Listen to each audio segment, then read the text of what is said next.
Now, I didn't think I'd be making this video, but here we are. Behringer have just released 3 new pedals, and for the first time, I cannot support this. So get settled in and let me explain why. Over the past few years, Behringer have been recreating some iconic discontinued pedals, the kind that sell for ridiculous money on the used market. We saw it first with the Fuzzbender, and then soon afterwards the Centaur. After that, the floodgates were open and many more followed. And up until recently, I've been fairly comfortable with that fact. But why is that the case? Well, it's because those originals have been out of production for years and years. Most guitar players, myself included, cannot justify spending the price of a decent used car for vintage pedals. And of course, if you do buy one of those vintage pedals, that money doesn't go to the original designer. At best, that money will go to an avid collector, and at worst, it will go to a scalper. So in my mind, those previous affordable recreations are at least defendable. But this current situation is different. Very recently, in short succession, Behringer announced 3 new pedals: the Meatball, the Ring Stinger, and the Flange with no name.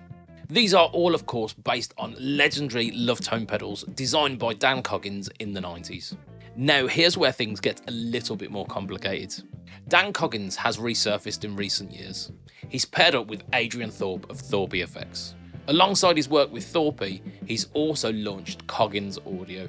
Of course, with these two things going on, there have been rumours bubbling under the surface of a return of those lovetone pedals. And then, just like that, Behringer drop 3 near identical copies of those lovetone pedals. Now, to me, that timing just seems a little bit too coincidental.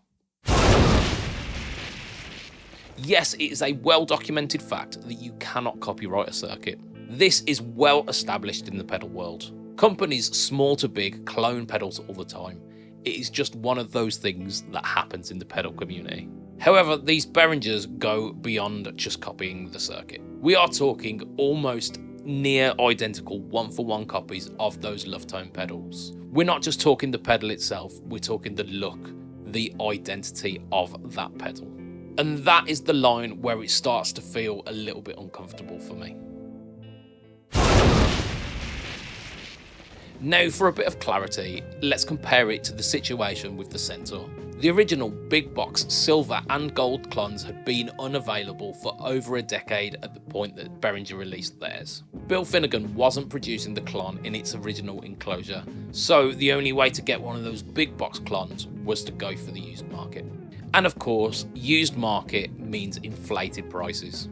Dan Coggins is actively back in the industry, not only working with Thorpe, but working on his own stuff as well. He is creating again.